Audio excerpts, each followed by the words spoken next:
ये कहानी नेहा की है, जो गर्ल्स हॉस्टल में रहती है और वह अपने कॉलेज ख़त्म होते ही कॉल सेंटर जॉब ज्वाइन कर लेती है। नेहा अपनी नई जॉब के लिए बहुत उत्साहित है। नेहा की नौकरी का पहला दिन है और वह तैयार होकर समय से पूर्व ही कॉल सेंटर पहुंच जाती है, जहां उसे उसके टीम लीडर उसे काम की प्रक्रिया समझाते हैं। नेहा कॉलेज में बहुत ही होनहार छात्रा थी, इसलिए उसे काम को समझने में कोई ज़्यादा परेशानी नहीं होती और वह पहले ही दिन से क्लाइंट कॉल अटेंड करने लगती है। नेहा के बात करने का तरीका इतना अच्छा रहता है कि वह पहले ही दिन कई ऑर्डर जनरेट कर देती है। यह देखकर नेहा का टीम लीडर बहुत खुश होता है और उसके काम के लिए उसे सबके सामने प्रोत्साहित करता है। नेहा खुश हो जाती है और कई दिन होने के बाद अब नेहा को भी यह काम अच्छा लगने लगता है। नेहा अपने काम से इतना प्यार करती है कि उसे कई बार अपनी टाइमिंग का भी पता नहीं चलता। कई दिन ऐसे ही चलते रहते हैं। एक दिन नेहा का टीम लीडर उसे नाइट शिफ्ट करने के लिए कहता है, लेकिन नेहा रात में काम करने को मना कर देती है। दरअसल कॉल सेंटर की रात को काम करने वाले स्टाफ में कमी आ जाती है, जिसकी वजह से नेहा को अप्रोच किया जाता है। काम की मजबूरी के चलते नेहा हाँ कर देती है और अगली रात 8 बजे से नेहा कॉल सेंटर पहुंच जाती है। नेहा जैसे ही अपना हेडफोन लगाती है, उसे एक कॉल आता है, लेकिन वह इस कॉल को नज़रअंदाज कर देती है। उसे लगता है यह ज़रूर किसी की शरारत होगी और वह रात की शिफ्ट ख़त्म करके सुबह अपने हॉस्टल पहुंचती है। हॉस्टल में नेहा खाना खाते वक्त टीवी देख रही होती है। तभी उसे खबर मिलती है कि उसके टीम लीडर की कार एक्सीडेंट में मौत हो गई है और यह देखते ही नेहा अपना खाना छोड़कर अपने कॉल सेंटर भागती है। वहां उसे पता चलता है कि उसके टीम लीडर नाइट शिफ्ट ख़त्म करके अपने घर जा रहे थे और रास्ते में ही एक ट्रक से उनका एक्सीडेंट हो गया और उनकी मौत हो गई। लेकिन नेहा इसलिए ज़्यादा परेशान थी क्योंकि रात को जो कॉल आया था उसमें यही मैसेज था कि सुबह तुम्हारे टीम लीडर की कार एक्सीडेंट से मृत्यु हो जाएगी और वह कॉल हकीकत में बदल चुका था, जिससे नेहा बहुत परेशान थी।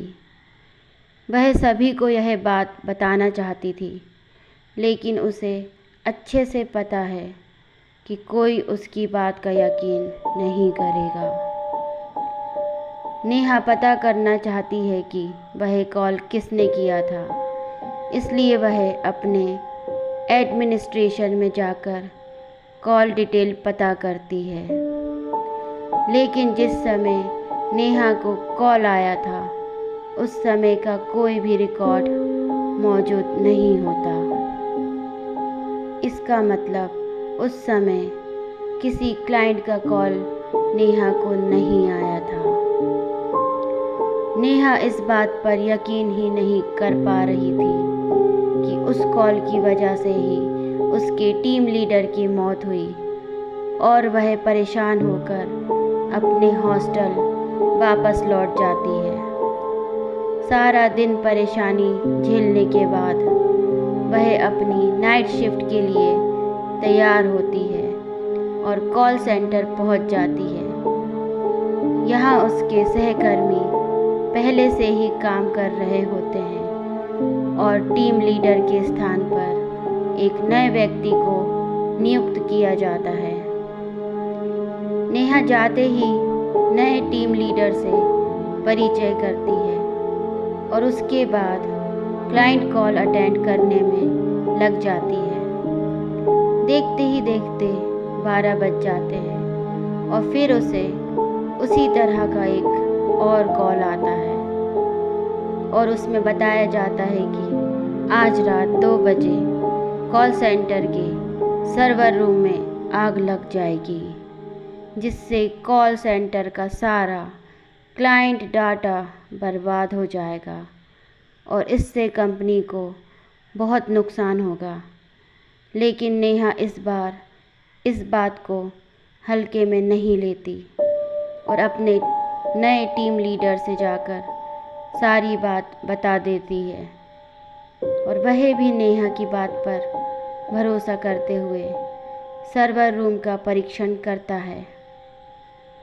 लेकिन वहाँ किसी तरीके की तकनीकी खराबी नहीं होती और वह नेहा से कहता है, यहाँ सब कुछ ठीक है, दुर्घटना होने का तो सवाल ही नहीं होता।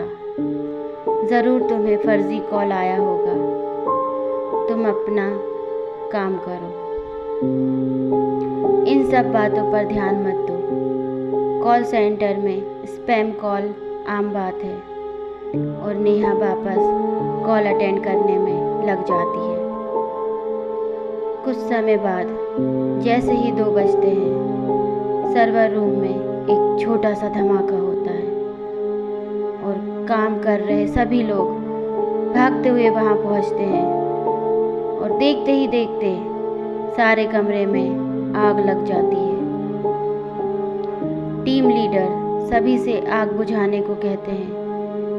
तभी वहां रखा हुआ पानी के कंटेनर से सभी आग बुझाने में कामयाब हो जाते हैं। लेकिन सर्वर रूम जलकर खाक हो चुका था और अब वहाँ कोई बैकअप नहीं किया जा सकता था। मतलब जो कॉल आया था वह पूरी तरह सच साबित हो चुका था और यह बात केवल नेहा और उसका टीम लीडर ही जानते थे। नेहा का टीम लीडर उसे अपने चैम्बर में बुलाता है और नेहा से पूछता है, तुम्हें ऐसे कॉल कब से आ रहे हैं? नेहा कहती है, जिस दिन से मेरे काम की शिफ्ट चेंज हुई उसी रात 12 बजे पहला कॉल आया था, लेकिन मैंने उसे ज़्यादा महत्व नहीं दिया था और जब उस कॉल में बताई गई बात सच हो गई तो मैं दूसरी कॉल आते ही आपके पास आई और यह घटना भी सच हो गई। टीम लीडर नेहा के साथ मिलकर योजना बनाता है और अगली रात 12 बजे कॉल के लिए दोनों तैयार होते हैं, जिसमें एक ही कॉल को सुनने के लिए दोनों अलग अलग हेडफोन कनेक्ट करते हैं। तभी 12 बजते ही कॉल आता है और नेहा कॉल रिसीव करती है और साथ ही अपने टीम लीडर को भी इशारा करती है ताकि वह भी कॉल में बताई जा रही बातें सुन सके और दोनों हेडफोन लगा लेते हैं। नेहा के हेडफोन में आवाज़ आती है कि आज कॉल सेंटर के चौकीदार की मौत करंट लगने से होगी और तभी नेहा डर की वजह से हेडफोन निकाल देती है और टीम लीडर के चैम्बर में भागते हुए जाती है और कहती है, सर सुना आपने, आज हमारे कॉल सेंटर के चौकीदार की मौत होने वाली है। लेकिन ताज्जुब की बात तो यह है कि टीम लीडर को कोई आवाज़ नहीं सुनाई दी थी और उसके हिसाब से नेहा को भी कोई कॉल नहीं आया था, क्योंकि ट्रैकिंग डिवाइस में किसी कॉल की पुष्टि नहीं हो रही थी। लेकिन टीम लीडर नेहा की बात पर यकीन करने लगा था और इसलिए वह नेहा की बात मान लेता है और तभी वह कॉल सेंटर के सिक्योरिटी स्टाफ को बुलाता है और उसे पता चलता है कि एक बहुत ही पुराने कर्मचारी हैं जो आज ड्यूटी पर नहीं आए। शायद उनकी तबीयत कुछ ठीक नहीं है।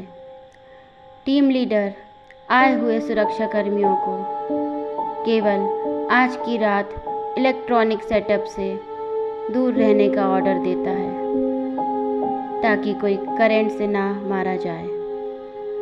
सारी रात गुजर जाती है।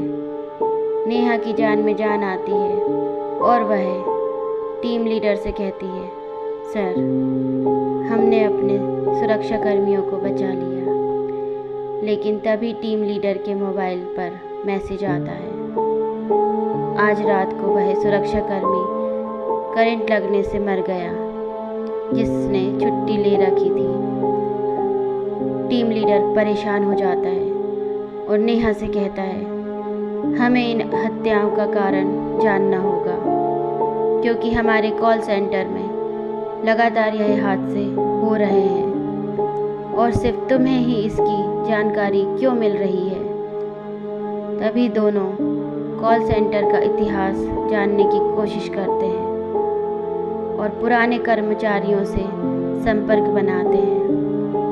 उन्हें एक पुराने कर्मचारी महिला मिलती है जो लगभग 12 साल पहले वहाँ काम कर रही थी, लेकिन उसके साथ कुछ पुरुष कर्मचारी द्वारा गलत बर्ताव किया जाता था। इसलिए मजबूरी में उसे अपना काम छोड़ना पड़ा और उसकी सहेली, जिसका नाम भी नेहा था, उसके साथ तो बहुत ही गलत हुआ था। जिस सदमे से उसने उसी कॉल सेंटर में फांसी लगा ली थी और कुछ समय के लिए वह कॉल सेंटर बंद रखा था। नेहा की टीम लीडर को अब सारी बात समझ में आने लगी थी और उसे एहसास होने लगा था कि वह लड़की नेहा से संपर्क बना रही है क्योंकि वह नेहा में ही अपने आप को ढूंढ रही थी। नेहा यह बात जानते ही डर जाती है और वह अपनी नौकरी छोड़ने का फैसला करती है।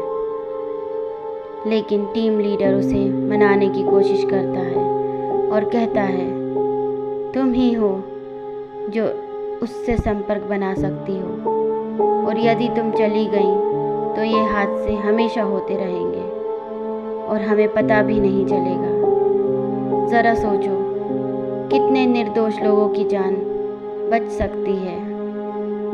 और यह सुनते ही नेहा मन बना लेती है कि वह पता लगा कर रहेगी कि यह हादसे कैसे रोके जा सकते हैं। और दोनों मिलकर एक व्यक्ति के पास जाते हैं जिसे वैज्ञानिक रूप से भूतों से संपर्क साधना आता था।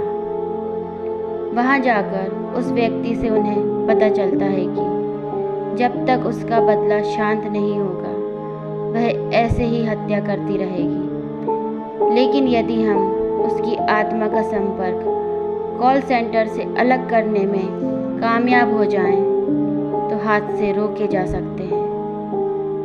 लेकिन इसके लिए नेहा की जान को खतरा हो सकता है क्योंकि उस वक्त नेहा को अकेले ही कॉल सेंटर में रहना होगा और जैसे ही वह नेहा से संपर्क करेगी तो उसे नेहा के शरीर के अंदर आने के लिए यह व्यक्ति विवश कर देगा और उसे नेहा के शरीर के अंदर रखते हुए कॉल सेंटर से बाहर निकालकर किसी दूसरे स्थान में उसे आज़ाद कर देगा, जिसके लिए उससे जुड़ी पहले की कोई पुरानी वस्तु ही जरिया बन सकती है। और अधिक जानकारी जुटाने से उन्हें पता चलता है कि वह हेडफोन जो नेहा इस्तेमाल करती थी उसे वही लड़की इस्तेमाल किया करती थी। लेकिन यह कार्य गुप्त तरीके से किया जाना था क्योंकि वहाँ लोगों के होने से असफल होने का खतरा था। टीम लीडर सभी स्टाफ को छुट्टी दे देते हैं और तीनों मिलकर योजना को अंजाम देने के लिए कॉल सेंटर पहुंच जाते हैं।